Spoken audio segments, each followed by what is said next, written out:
రక్తదానం చేయడం అంటే ఒకరికి ప్రాణం పోయడమే. మహాజన సభా సమావేశం సందర్భంగా మెగా రక్తదాన శిబిరం. అభివృద్ధి పదంలో సొసైటీ ఎప్పుడూ ముందుంటుంది. పడుగుపాడు ప్రాథమిక వ్యవసాయ సహకార పరిమితి సంఘం ప్రైవేట్ లిమిటెడ్ సమక్షంలో మహాజన సభ సమావేశం, మెగా రక్తదాన శిబిరం CEO కొండూరు గోవర్ధన్ రెడ్డి ఆధ్వర్యంలో. అనంతరం వారు మాట్లాడుతూ పడుగుపాడు ప్రాథమిక వ్యవసాయ సహకార పరిమితి సంఘం ప్రైవేట్ లిమిటెడ్ మహాజన సభ సందర్భంగా మెగా రక్తదాన శిబిరం ఏర్పాటు చేయడం జరిగింది అని, కరోనా సమయంలో కొన్ని ఇబ్బందికరమైన రోజులు చూశాం. అప్పటి నుండి సొసైటీ ఏదో ఒక రకంగా కొన్ని సేవలు అందించాలని ఉద్దేశ్యంతో కరోనా బాధితులు కానీ మన సంఘం ద్వారా 1000 మందికి పైగా అన్నదాన కార్యక్రమాలు అయినా, అందులో భాగంగా జనరల్ బాడీ సమావేశం జరిగినప్పుడు రక్తదాన శిబిరం ఏర్పాటు చేయడం జరుగుతుంది. ఈ 5 సంవత్సరాలలో 9 సార్లు శిబిరాన్ని ఏర్పాటు చేశాం. ప్రతి 6 నెలలకు ఒకసారి ఇలా ముందుకు పోతున్నాం. సొసైటీ అభివృద్ధి పదంలోకి సహకరిస్తున్న ప్రతి ఒక్కరికి, ముఖ్యంగా పెన్నా డెల్టా చైర్మన్ రాజగోపాల్ రెడ్డికి సొసైటీ తరపున ప్రత్యేక కృతజ్ఞతలు తెలుపుతున్నాం.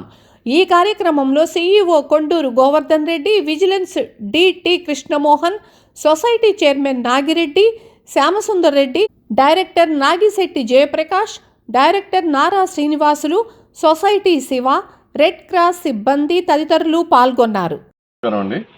నా పేరు గోవర్ధన్ రెడ్డి, నేను పొడుగుపాడు సొసైటీ శివని. మనకి కరోనా కాడి నుంచి చాలా ఇబ్బందికరమైన పరిస్థితులు చూసాము. అక్కడి నుంచి కూడా సొసైటీ ఇతోధికంగా కొన్ని సేవలు అందించాలనే ఉద్దేశంతో కరోనా బాధితులకు కావచ్చు, అలాగే కొన్ని మన సంఘం ద్వారా కొంతమంది సేవా కార్యక్రమాలతో రోజు ఒక 1000 నుంచి 1500 మంది దాకా రోజు అన్నదాన కార్యక్రమాలు కూడా నిర్వహించడం జరిగింది. అందులో భాగంగానే ప్రతి జనరల్ బాడీ సమావేశం జరిగేటప్పుడు మనం రక్తదాన శిబిరాన్ని ఏర్పాటు చేయండి. ఇది 9వసారి మనం చేయటం. ఇది ఈ 9 సంవత్సరాల్లో 4 సంవత్సరాలు 5 సంవత్సరాల్లో కూడా ప్రతి 6 నెలలకు ఒకసారి రక్తదాన శిబిరాన్ని ఏర్పాటు చేస్తూనే ఉన్నాము. అదేవిధంగా వృద్ధులకి మనకి అన్నదానం కూడా చేస్తూ ఉన్నాము. సొసైటీ ఏంటంటే సేవా కార్యక్రమం మన సొసైటీ ప్రజెంట్ 1 కోటి రూపాయల నుంచి ఈరోజు దాదాపు 50 కోట్ల టర్నోవర్కి చేరింది. అందులో 20 కోట్లు గోల్డ్ రుణాలు ఇచ్చినాము. అదేవిధంగా లాకర్ సదుపాయం ఉంది. 10 కోట్లు కిసాన్ రుణాలు ఇచ్చినాయి. స్వల్పకాలిక రుణాలు 3 కోట్లు ఇచ్చినాయి. హౌసింగ్ రుణాలు 2 కోట్లు ఇచ్చినాయి.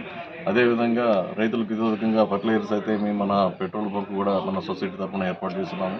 అతి తొందరలో మనం ఇంకా కూడా గ్యాస్ ఏజెన్సీ, అదేవిధంగా సీడ్ ప్రాసెసింగ్ యూనిట్లు, అదేవిధంగా మనకి వరల్డ్ లార్జెస్ట్ గోడౌన్ కింద 3 కోట్ల రూపాయలు కూడా మంజూరు కావడం జరిగింది.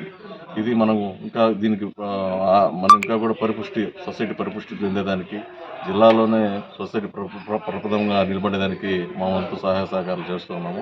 అదేవిధంగా మనకి గత పాలకవర్గాలు కావచ్చు, ఇప్పుడున్న పాలకవర్గాలు కావచ్చు, ప్రతి ఒక్కరు కూడా రైతులు కానీ మనందరూ మాది కుటుంబంతో సమానంగా మనకందరూ కూడా ఇక్కడ సహాయ సహకారాలు అందిస్తున్నారు. వారందరికీ తోడ్పాటుతోనే సొసైటీ చాలా డెవలప్ అవుతుంది. ఇదే విధంగా మన సంఘంలోని మెంబర్లందరూ కూడా మా సంఘ అభివృద్ధికి దోహదపడతారని కోరుతున్నాను. ఇదే విధంగా కంటిన్యూషన్ మేము ఇంకా కూడా చాలా సేవా కార్యక్రమం చేయాలని మా సొసైటీ నుంచి చేయాలని అనుకుంటున్నాము. అది కూడా దేవుడి దేవుళ్ళు అన్ని సక్రమంగా చేస్తామని చెప్పేసి ఆశిస్తున్నాం.